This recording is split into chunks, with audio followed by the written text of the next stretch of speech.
Hey everyone, I'm ANABEL England, and this is the Nebula Music Podcast. Hey, what's up, everybody? Eddie Barkle here. And normally I like to do formal introductions with my artists and then we start the conversation. But every now and then something beautiful happens where the conversation just starts naturally and I never even get the opportunity to introduce the artist and we just continue with the conversation. So whenever that occurs, I like to give you context of what we were talking about. ANABEL and I started talking about how we had met prior in this church in Los Angeles about 3 years before this conversation. And we were just talking about that experience, what it was like meeting there, what our experience was at that church, and just things revolving around Christianity and spirituality. So you'll hear ANABEL talking a little bit about that experience, but that should give you a little bit of context of what we were talking about. I think I'm just someone who just really is attracted to faith and hope and like all the principles of what that place, brings. And I love that place.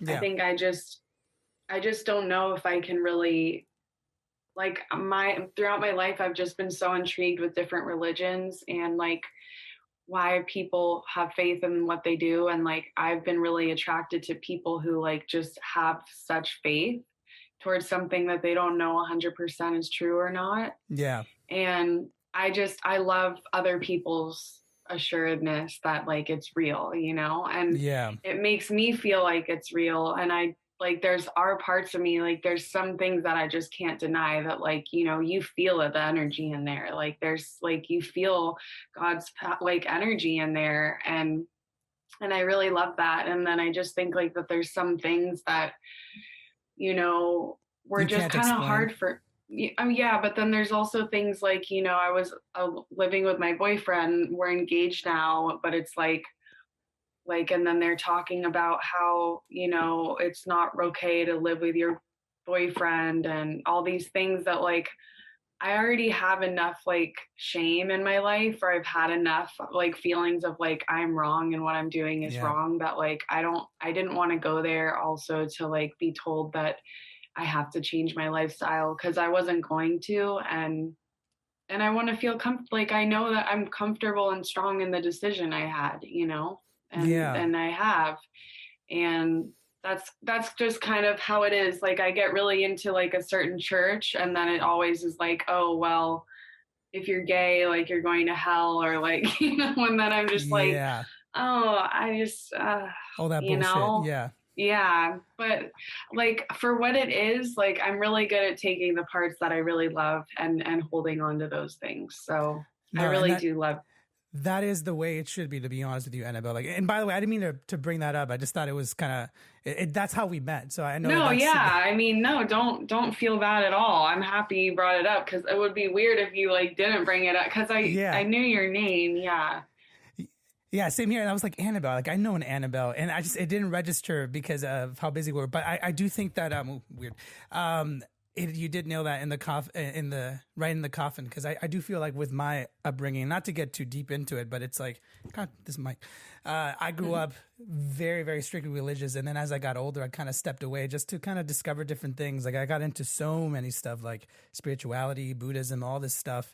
And for me, like going to any kind of church is more of a formality nowadays. Like I very much kind of just do my own thing at all times, but I totally feel you, like all the bullshit that you hear all the time. Like I live with my girlfriend too, and it's one of those things where I don't even bring it up unless I trust somebody, or unless like they really want to know or whatever.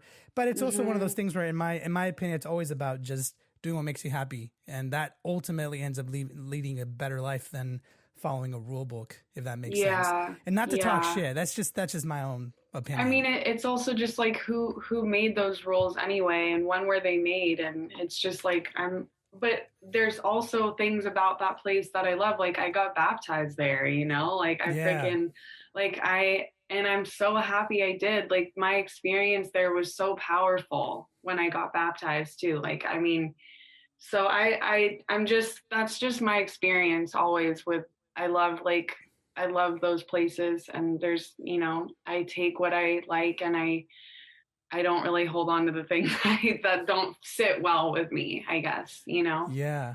It leads to a much better life, in my opinion. I just started getting tarot readings like not that long ago. which is very looked down upon. But dude, it's changed my life. It's incredible the kind of stuff that I've figured out about myself. But it's one of those things that's an eternal journey of figuring yourself out as you go through life, and you're picking fruit here and there of whatever, helps you kind of get advanced. I like your curtains, by the way, the stars and everything. Thank you. Yeah, and my aunt actually does her own tarot really like all the time. And no way.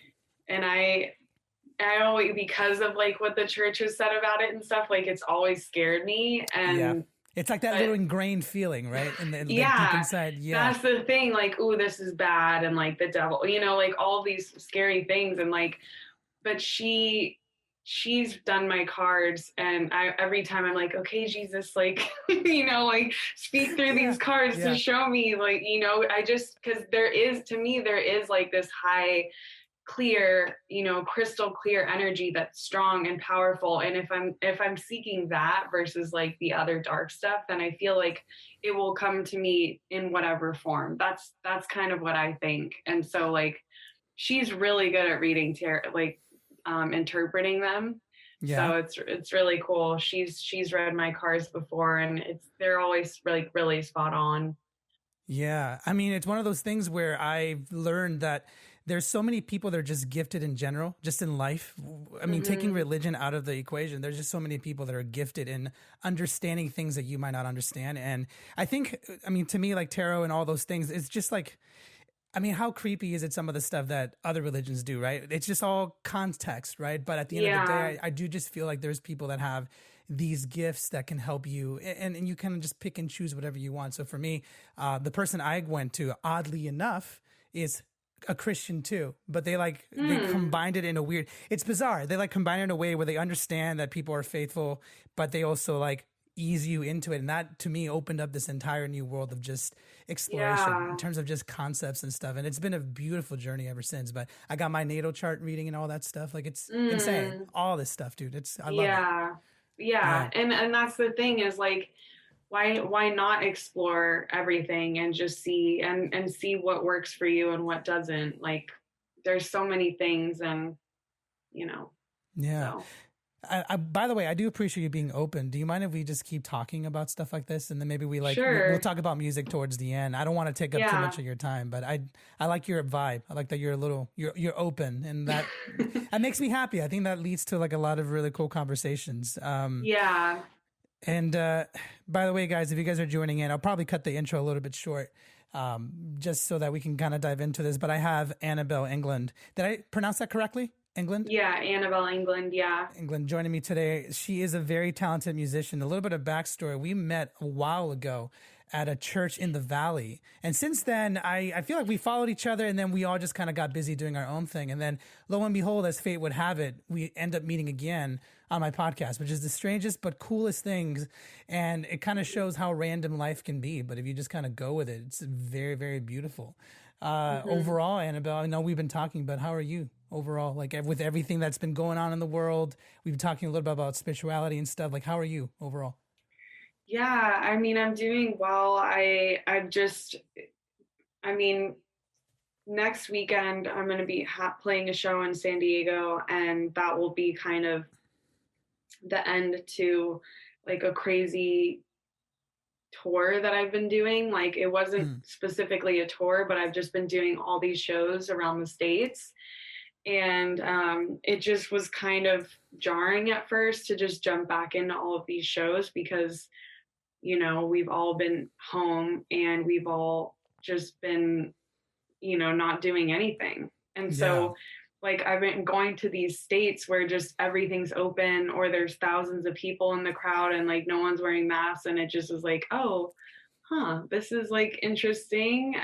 I have already had COVID in January, so like, or December, but like, I'm not as freaked out by it because I've had it. And but I don't know. It's just crazy. And I don't know if I'm ready for everything to just open back up again, but I'm just going to like take one step at a time. So I'm a little tired, but I'm also so grateful. And it's been so amazing to see people who are in the crowd literally mouthing every single lyric to my songs. And within my sets, I've been playing mainly all the music I've released in quarantine. So these people have been following me and listening to all my stuff that I've released that I haven't even been playing out. So that's, because you usually have to play out your music for it to start catching, but radio stations have been playing it and people have been listening to it on Spotify and Apple Music and everything. So to see that people love me enough and love my music enough to that they're listening and they know every word, like it's so beautiful and I'm so grateful for it, honestly. I'm happy for you. You've been having a really good run. You've had like a couple #1 singles, and it's kind of crazy because I've had several people on the show, during quarantine and stuff where, everyone deals with quarantine differently. And it's been one hell of a year for music in general. Some people did okay, but I feel like in general, a lot of people, especially people who are out in the touring scene and stuff, had to like take a break just because there was no choice. But I did find that there was a moment in quarantine where there was a lot of music coming out and it got, I don't want to say oversaturated, but there was a lot happening and you somehow broke right through that. And so I want to talk about that quite a bit. But one of the things that I'm fascinated by, and I could be wrong in this, but where I want to start is, did you anticipate this, like some of the music that that you released, did you anticipate that it was going to go as far as it did? Was there a plan, or was it just incredibly random that it happened? Yeah, I mean, I never know what's going to happen with a song. Like for me, Underwater, the day we made Underwater, I was like, this is a special ass song. Like this is so good. I love it. Like it's so powerful. It means so much to me. And the melody is so good. Like the drop is so good. Like this is going to be, this is going to do really well. And and then there's some songs where I'm like, oh, I like this song, I really do, but I don't know if it's going to be like the song that really, does really well, but then it still does really well. So I just never know what's going to happen. And also like Underwater did become a Billboard #1 on the dance Billboard, and it did become a US dance radio #1. So that was just, it just was amazing to see like my songs being listened to, I think too. Like for so long I had just been putting out music, and I even, resulted to just putting out music on pretty sure it's called TuneCore.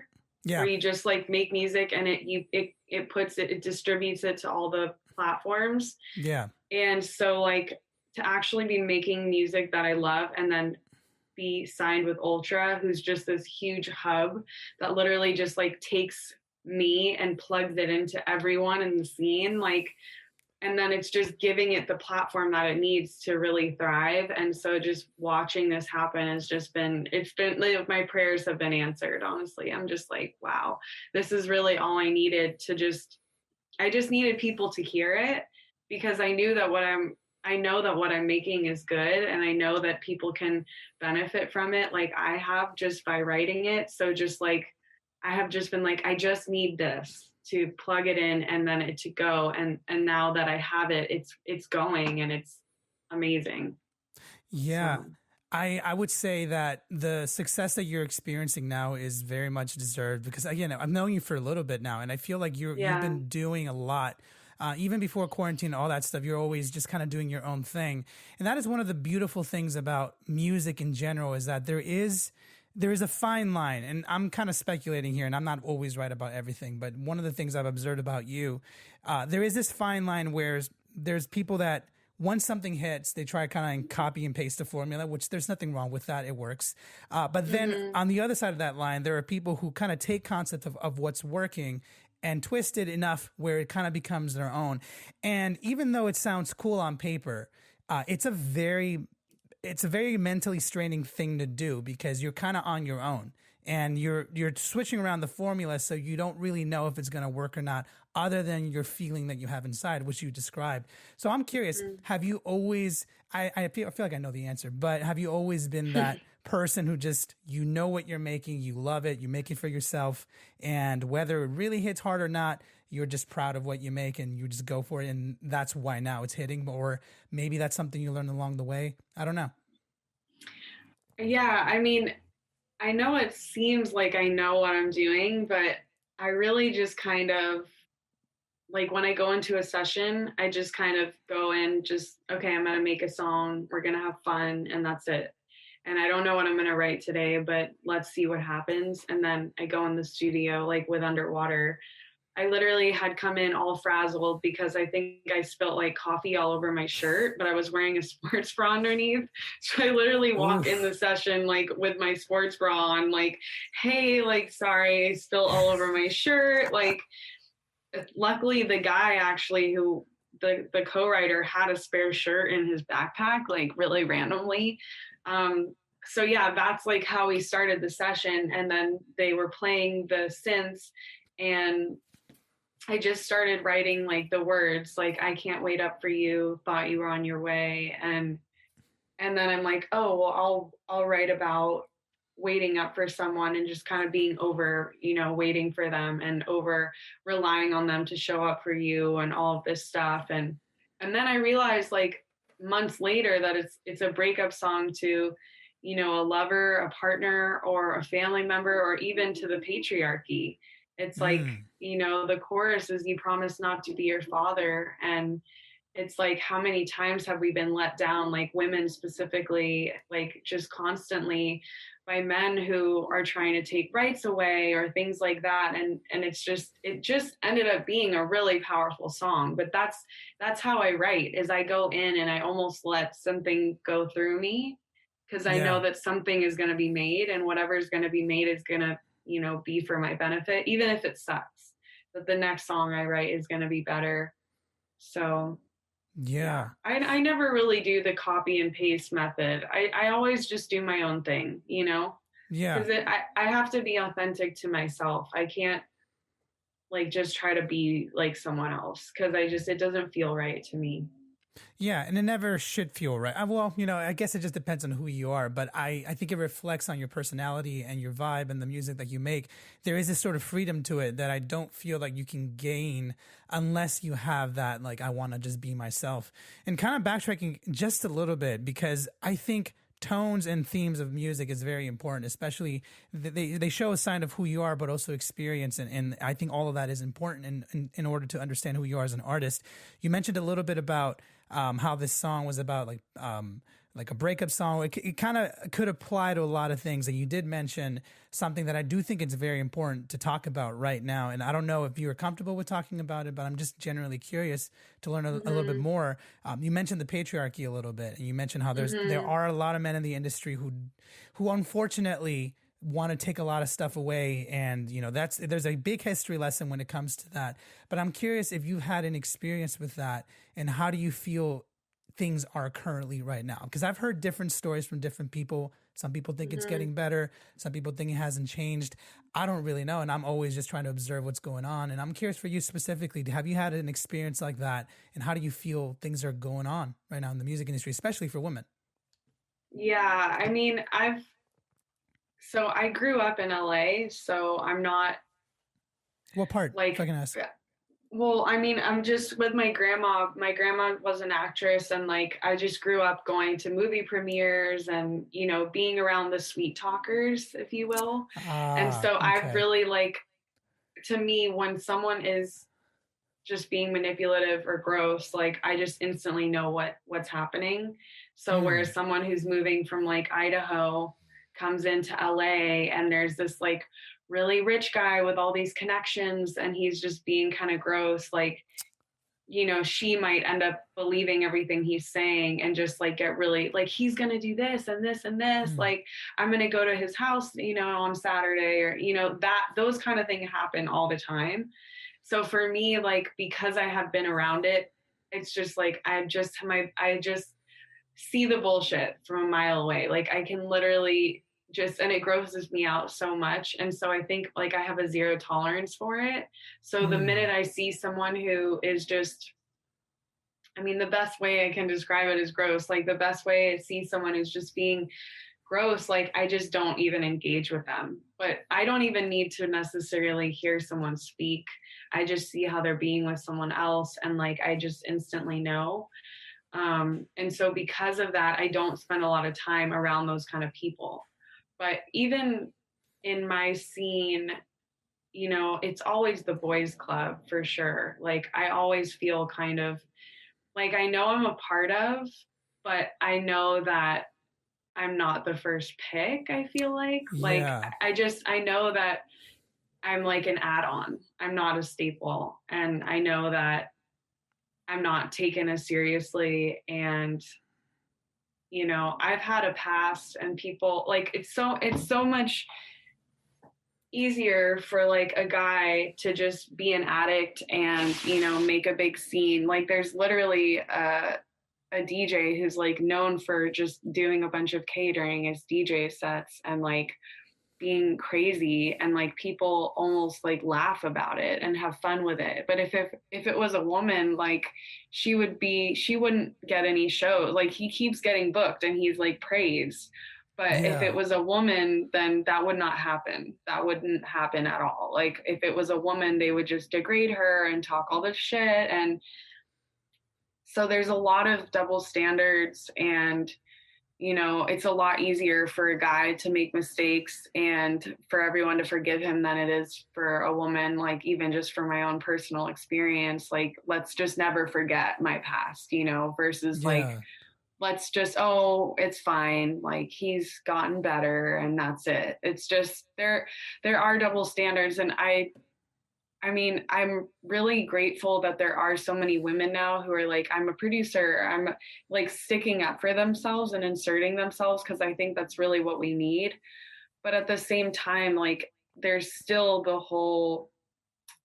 it's the whole energy and vibe at certain places. It's just the way that, you know, some people hold women different standards than men. And I don't know exactly like specific details, but I just can tell you from my own personal experience, like I just know that it's still there. There's still a boys club, and I mean, there probably always will be one unless like Hmm. the tables completely turn, but you know, So you don't think it'll ever even out to be like fair across the board? And I know that's something that I mean it's a theory and it doesn't. I mean we can talk about it for a long time, but I'm genuinely curious because you are right. You are absolutely right. And while I can't relate because I'm not a woman, it is interesting. I'm Hispanic and I'm born in mm-hmm, LA. I'm born in South mm-hmm, Central, and I remember when I first started getting into the music scene. While it's not the same thing, I do remember that the concept of me being like Hispanic or Latin, there was this sort of mm, like, you know, the industry is predominantly, you know, of yeah, a certain descent.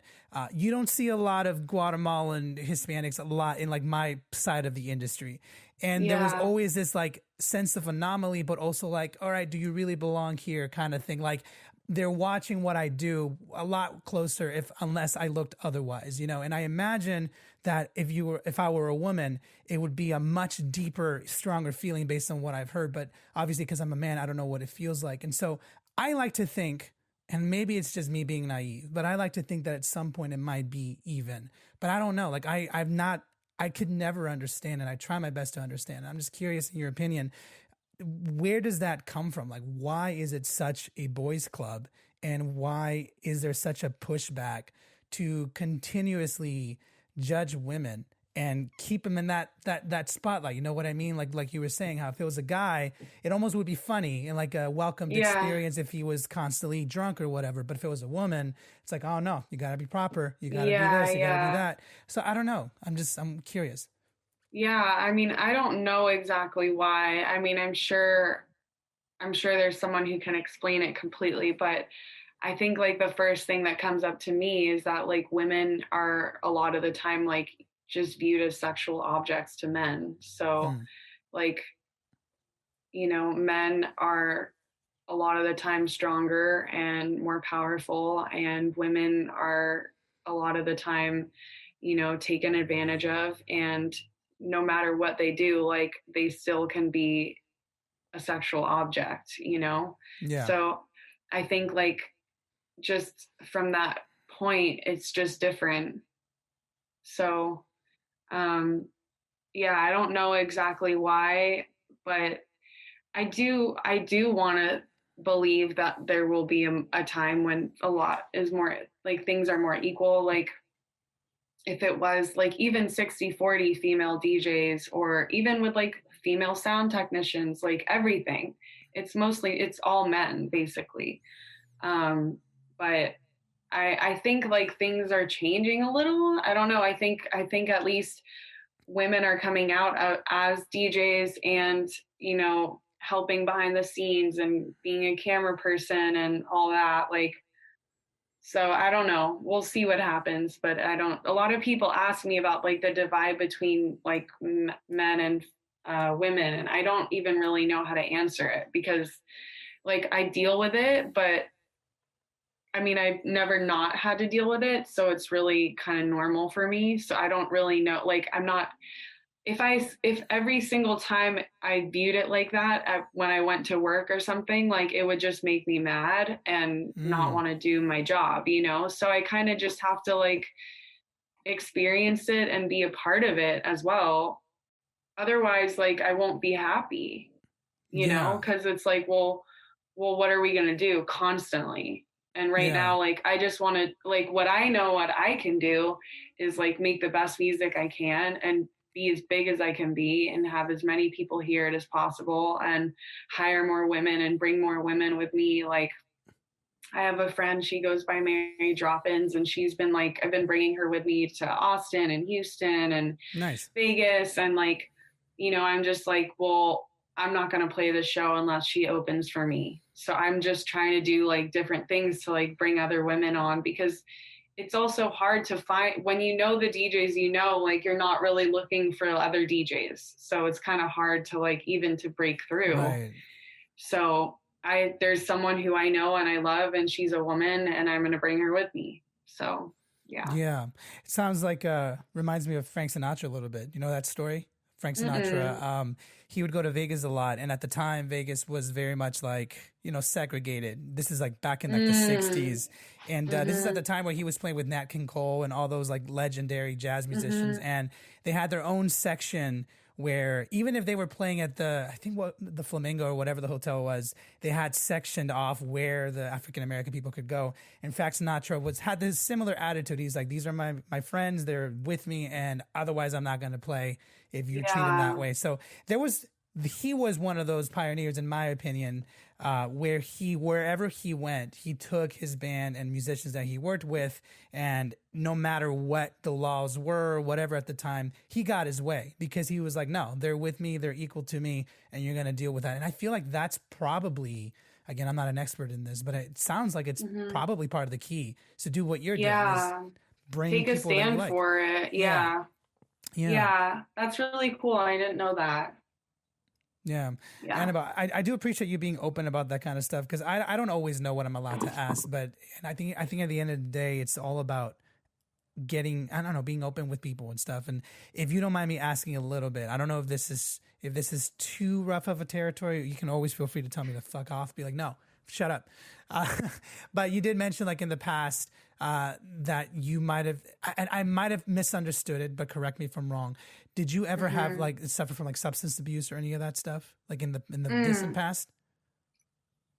Yeah, I wouldn't say distant past, because it's been over 5.5 years. But yeah, I mean, growing up in the dance music scene and, becoming infatuated with the underground house music scene in LA. And, I was swept up on tour with these amazing producers, and everyone was doing drugs and partying. And it was almost like, it's part of the scene in a way. It's part of the scene. And I also grew up with trauma. So like I was always searching for like that thing to make me feel better. Yeah. Because I already didn't feel like, I always felt a little weird and I always felt uncomfortable in my skin. And so like when I was around all the guys and everyone was doing this and it felt good to me and it made me feel good, then that's what I started doing. And I started, partying with them, and yeah, just one thing led to another. And then I got sober when I was 22. And nice. Yeah, so I mean, it was the best decision I ever made. And I just felt like, you know, if I want to do what I want to do in the music world, then I need to be sober for it, because I want to have a clear head, and I want to show people who the fuck I am, because I Yeah. can't show people who I am if I'm getting drunk, you know, at my shows. Like, I'm not here to be someone who just like gets drunk all the time. I'm here to be someone who has a message of freedom and, you know, is working for something. Like, what's the Yeah. point of living our lives if we're just going to just not be here for it? Yeah. It's so hard sometimes because I like we were talking a little bit earlier how you and I both met at a similar situation, and we both have kind of been exploring different concepts ever since then. And for me, I never have gone through substance abuse, but I definitely have had my own experiences of being abused, and that has led to so many traumas that I had carried 30 years of my life, right? And I feel like, I mean, I started meditating a couple years ago, and part of like that experience was confronting who I was and what was I presenting to the world and how I felt towards myself, and all these realizations came forward of like how I felt about myself, and that translated towards my music and what I was doing at the time.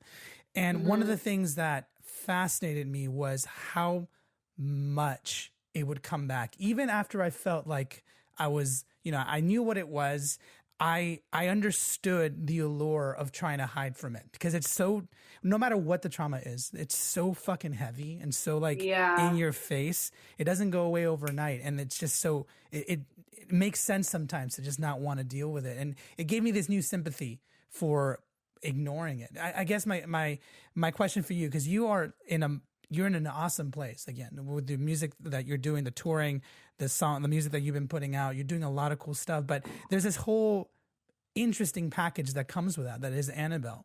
It's this Yeah. history, the stuff that you've experienced, you growing up in LA and kind of experiencing all this before anyone else really experiences it in their life, and moving past that choice. I guess what I'm curious about is, do you feel like the music that you're making now, or maybe you made it a year or two ago, is that not an escape, but are you at all like interpreting what you felt 5-6 years ago when you decided to move away from that lifestyle? Does it ever come back a little bit, or do you feel like you've 100% become somebody new? I don't know. Like, I'm just kind of curious how your music fits into that, if that makes sense.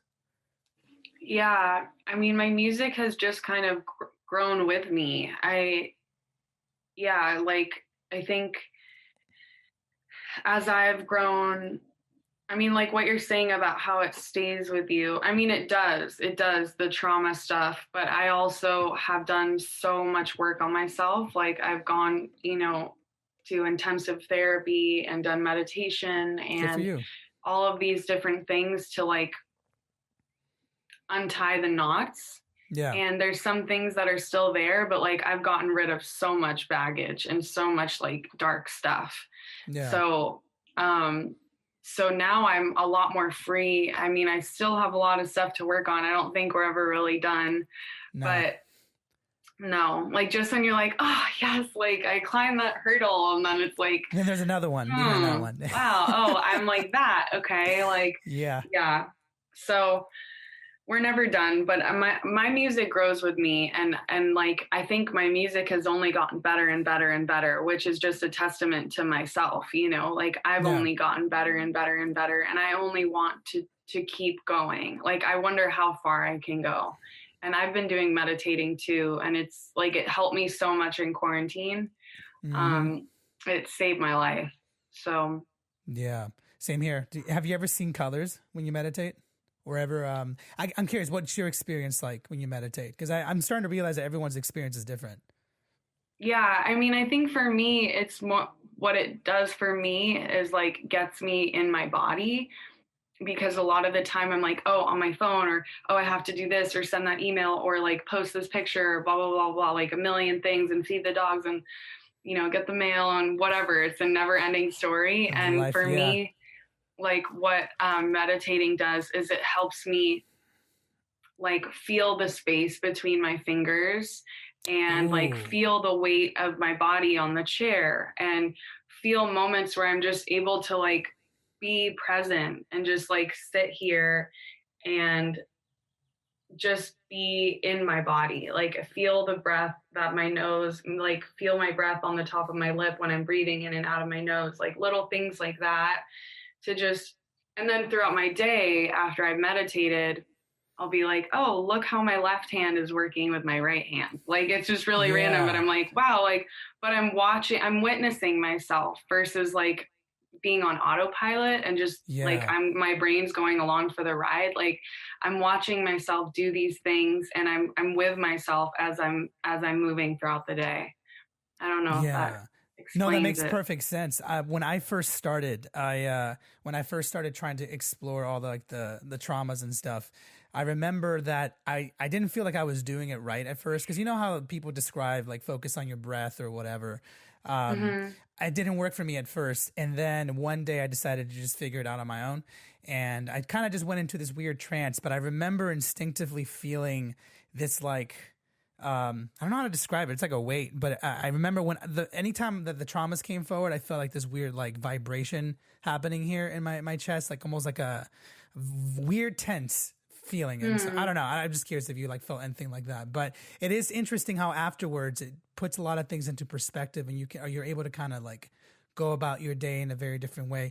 This whole podcast became about self-improvement in a weird way, but I think it's important because I do feel like, it encompasses who we really are. And so where I'm going with this is when I listen to your music, and correct me if I'm wrong, but I believe it's like technically house, right? Like house genre. Yeah. Okay. So I one of the things I love about house is that for me is that it kind of puts me in this trance-like state. Even when I'm being sober or not, I feel like I'm just vibing no matter what. It's very good for focus, very good for stuff. But it's interesting because I find that a lot of people who are successful at house or very creative in house have similar stories to you, not necessarily like meditation or whatever. It's more so like this awareness, if that makes sense. There's this like calm awareness to who we are as beings, and that translates to house. So for you, I'm curious, when you make music, I know you mentioned that you kind of just make what you like, but do you ever like capture a moment where you feel like, oh, okay, this is kind of what I learned about myself. I can see myself putting it into music or not. I don't know. I mean, it's kind of like what I said before. I don't know what I'm going to make until like, I don't know what I need to write until I start writing it. Yeah. So like I just posted today about a song that I put out on my deluxe album called Don't Say Goodbye. And I wrote like the story behind writing that was that, you know, I went to go do this Zoom session and I didn't really want to do it, this Zoom like songwriting session. And I was like, oh, whatever, like I'll just get on. And then I ended up writing about, I realized that I was in a funk because I realized my dog's cancer had gotten worse and my grandma's health was deteriorating. And I think I was just in a funk because for the first time in my life, I was like, seeing all this death that was, coming towards me. And so I ended up talking about it with the songwriters and producers on the Zoom session. And then I ended up writing about like, don't say goodbye. I'm not ready to say goodbye to you yet. And it was just about that. And so it's like, I just didn't know, but that's why I think it's important for me to just not think about it, because when I go in, I end up having such a cathartic experience because I let whatever needs to come out. And I just do it. And then I make a song like Don't Say Goodbye that is just so powerful. And it's one of my favorite songs, and it's a little more pop leaning, and it's just about two, beautiful souls that aren't with us anymore. Yeah. So how old was your grandma? She was 94, I think. Wow. Yeah. She lived a great life, and my dog had also lived a great life. And it's the natural order of things. So It's not like, but even though I knew it was the natural order, and I think I wrote the song in like July, and my grandma died in late January. So it was like, okay, I still had all of that time, and I still like miss her every day, even though, I don't miss like the state that she was in before she was gone, but like I miss living in a world where she exists in, So it's just, no matter how much, even though I had like months of fair warning, my dog died in September. So yeah, I wrote the song and then like within a few months they both died. But yeah. Yeah, I do think it's a beautiful thing that when you can just go in and just do what you feel.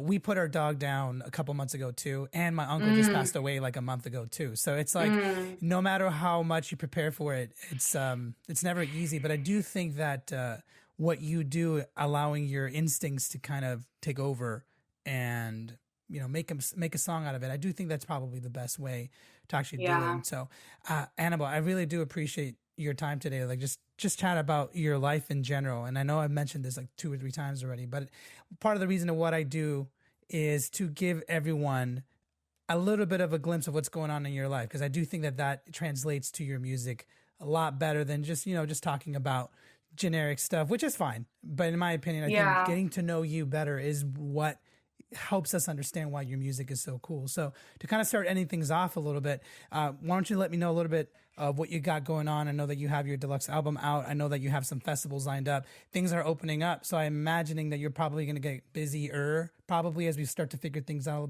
little bit more. But just let me know, what do you got on your plate? Yeah, well, first, I want to say that I love these kind of interviews too, where they're not really interviews and they're more a conversation, because I just can't tell you how many interviews I do where it's like literally the same questions. And so What's I'm your just song repeating about? myself. What is Yeah, this? like, Yeah. I mean, it's not even what's your song about. It's like, because that is more like, you could at least switch that up, because you can talk about how you wrote the song or the people you made the song with. Like, there's variety to it.